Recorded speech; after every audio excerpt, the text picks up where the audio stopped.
ውድ ቤተሰቦች እንግዲህ ቁርሴ እዚህ ደረጃ ደርሷል። ልትወለን እንብላ ብያለሁ። ተጣርቻለሁ። ሁሉንም ቅቤን አረኩበት ላይ ያው ኮረሪማ የለውም ብዙ።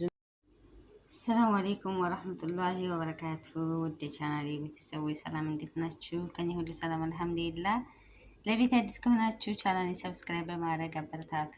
ነባሮችም አመሰግናለሁ። ጀዛኩሙላህ ኸይረን። ዛሬ ኢንሻአላህ ቁርስ ልሰራ ነው። የኢትዮጵያን ቁርስ ልሰራ ነው። መቼም ታውቁታላችሁ ሁላችሁም፣ ግን እስኪ ልሞክረውና ጣዕሙን አብረን እናያል። እንደው አዘጋጅቻለሁኝ። ሳህኔ ታጥቧል። ቤተሰብ ዱቄቴን እየነፋሁ ነው ማለት ነው። ፍርኖ አይደለም፣ ነጩ ዱቄት አይደለም። ሴትዮ አይመቻትም፣ ነጩን አታመጣም።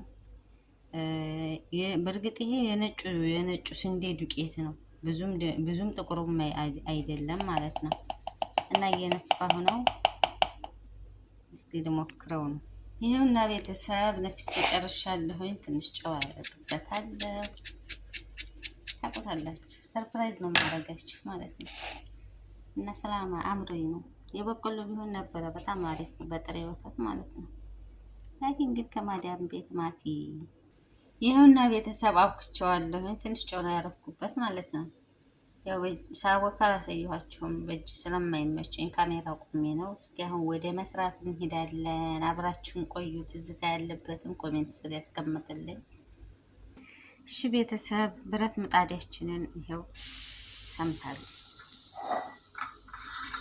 አታምርም ይቺ መጥበሻ ግን ስስ ናት። ሲዋት ወፍራም ትመስላለች። ብዙም ወፍራም አይደለችም። የድንጋዋ ትመስላለች። አሰስ ላድርገው።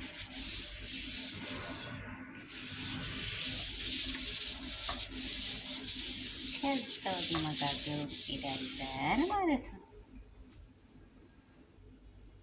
ሰርፕራይዝ ቤተሰብ፣ ይሄው ሰርፕራይዝ እያደረኳችሁ ነው።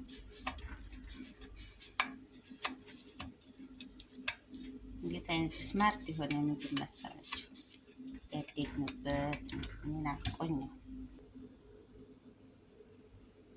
ይኸውና ቤተሰብ ቅርጽም ወጥቶልኛል። እንዴት አያችሁት? ስሙን ንገሩ። እንብላ፣ መንገሌ እንብላ። በወተት በጥሬ ወተት በጣም ማሻላ ነበር። ጤና ነው፣ ጉልበት ይሆናል። ይህ ሳይሆን የበቆሎ ዱቄት። አሁን ግን የሚነቃ የለም። የበቆሎ ዱቄት በጥሬ ወተት በጣም አሪፍ ነበረ። በጣም ከምንም በላይ እኔ አልወድም ነበር። አንድ ቦታ ሰርግ ሂጄ አብልተውኝ ከዛ ወዲህ ይሄው በናፍቆት አለሁኝ። እኔ ጥሬ ወተት እንጃ እንደ ምናምን ቆይ የሚያደርገኝ ስለ ጥሬ ወተት ያኔ ሳስበው መጠጣትን ማለት ነው። ግን በቂጣ ጋግረው እንደዚህ መንገሌ ማለት ነው ጋግረው በላሁኝ፣ በወተቱ እያማኩኝ። በጣም ነው የሚጣፍጠው፣ በጣም ከምንም በላይ። ያንን በልታችሁ ሌላ ምንም አያምራችሁም ማለት ነው። እና ይሄው አሁን ይሄ ብዙም ጥቁሩ አይደለም፣ ነጩ ስንዴ ነው። ሴትዮ የፍርኖ ዱቄቱን አወደውም፣ የነጩ ዱቄቱን ማለት ነው። እና እስኪ ዛሬ ትዝ አለኝ እስኪ ልጋግር ብዬ የጤፍ ቂጣ የጤፉ ደግሞ ከበቆሎም ደግሞ የጤፉ ቂጣ በጣም ማሻአላ ነው ብታው። አሁን ነው እንጂ ነጩ ዱቄት የመጣው እኮ ድሮ ብዙም አይታወቅም ነበር። የጤፍ ቂጣ በጣም አሪፍ ነው፣ ተስማሚ ነው፣ ገንቢ ነው። ነጩ ዱቄት ሆነን ለመናገር ነው። በእርግጥ እሱን አያሳጣን እንጂ በልተን ይስማማን እንዲያቦ ግን ያው እሱን አያሳጣን። አልሐምዱሊላህ ለኒዕመቱ። እና እስኪ መንገሌኑ ቶለን እንብላ እላችኋለሁ ውዴቶች። ይኸውና ቤተሰብ ታችሁን በስሏል፣ ደፍቼዋለሁ።